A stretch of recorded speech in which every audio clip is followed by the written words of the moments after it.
of rehabilitation. He literally had to walk again, and he had to travel from Chicago to Turkey on multiple occasions.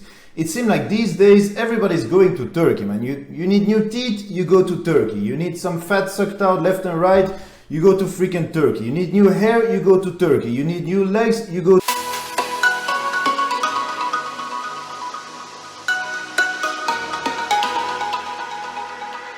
What's up folks, it's Uranus, we're in Brussels, welcome to another video. So a couple of years ago I was on Tinder and I never really understood why in so many profiles I would see if you're under 6 feet tall or under 5'8" or any other height, don't even bother swiping. I never really understood how much of a role height can play in certain people's life until I read this man's story. His name is Dynzell and he traveled all over the world from Chicago to Turkey, and he spent $80,000 to have both his legs broken to make himself 6 feet tall. Today's video is all about him. C'est parti! So limb lengthening surgery is quite a complex and invasive surgery where first of all they have to break your bone. They call it a controlled fracture because they have to do it very precisely. Then secondly, they will insert some sort of fixation device on your bone which will allow you to separate your bone pieces very slowly. After that, the lengthening process begins, and that's really the scariest part for me. On a daily basis, you have to turn a knot or a key or a rod, whatever, that gradually separates the bone part from each other. By doing that, your body fills up the empty space that you just created with new bone tissue, step by step over multiple months. At least that's a general idea of this surgery. Then there's a lot of healing, rehabilitation, and wondering if you're ever gonna freaking walk again in your life. Needless to say, all of the stuff you heard was really painful, because anything that includes the bones, ligaments, cartilage and tendons, it will hurt like a motherfucker. Then after that you're on wheelchair or crutches for a couple of months. Depending on a person's recovery, it can take up to a full year until you regain 100% mobility. That's without thinking about any possible complications. Now our friend Dynzell had 6 surgeries in Turkey.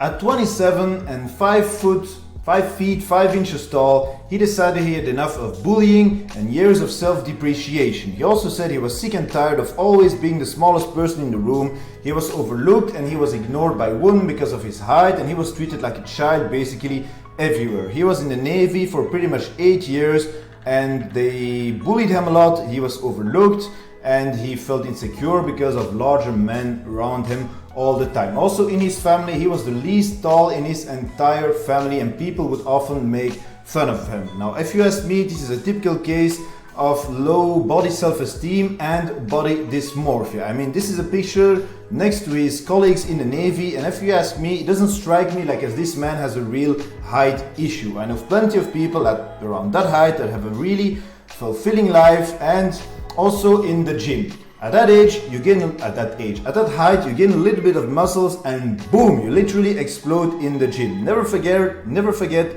5'5", that's exactly the same height as Lionel Messi, and he's regarded as one of the top 10 football players of freaking all time. Maybe I should say soccer, since most of you guys watching this are from America. Sometimes you create this problem in your own mind and it has this snowball effect on your entire freaking life. I don't know what it feels like to be on the shorter side. Me and my 2 brothers, we are literally Asperger's. I'm 188 centimeters and I am the shortest one in the family, but I definitely know what it feels like to have body dysmorphia. I used to be fat almost 10 fucking years ago, and in the meantime, sometimes I still think I am fat, and especially I will think other people think that I am fat. So I definitely know what it feels like to focus on certain insecurities and let it affect your entire freaking life. Prior to the surgery, Dynzell was 5'5", and after the surgery he is 6 foot, so he gained just about 15 centimeters. Now he had to spend 80,000 K, he had 6 surgeries, he was in agonizing pain, there was a shitload of rehabilitation, he literally had to walk again, and he had to travel from Chicago to Turkey on multiple occasions. It seemed like these days everybody's going to Turkey, man. You need new teeth, you go to Turkey. You need some fat sucked out left and right, you go to freaking Turkey. You need new hair, you go to Turkey. You need new legs, you go to Turkey. It seems like all of our insecurities these days are driving us to freaking Turkey. Anyway, Dynzell says the surgery has had a huge impact on his life, on his confidence, and on his masculinity, also on his dating life, pretty much on every freaking aspect of his life. This is a picture of him next to the previous him. Now, I'm really glad that he feels like a new man. What do you guys think about the surgery? Would you go to this extent to fix one of your insecurities, taking the risk that you might never actually walk again in your life? I just want to add something about my opinion is that if a woman rejects you even before she had you face to face, if she's rejecting you because of your height, just let it freaking go, because you dodged a bullet right there. You don't need that freaking kind of negativity in your life and women rejecting guys just because they're a little bit on the shorter side. What do you guys think about this? Let me know in the comments. Subscribe to my channel. I'll catch you on the next one. Thank you for watching. Uranus out.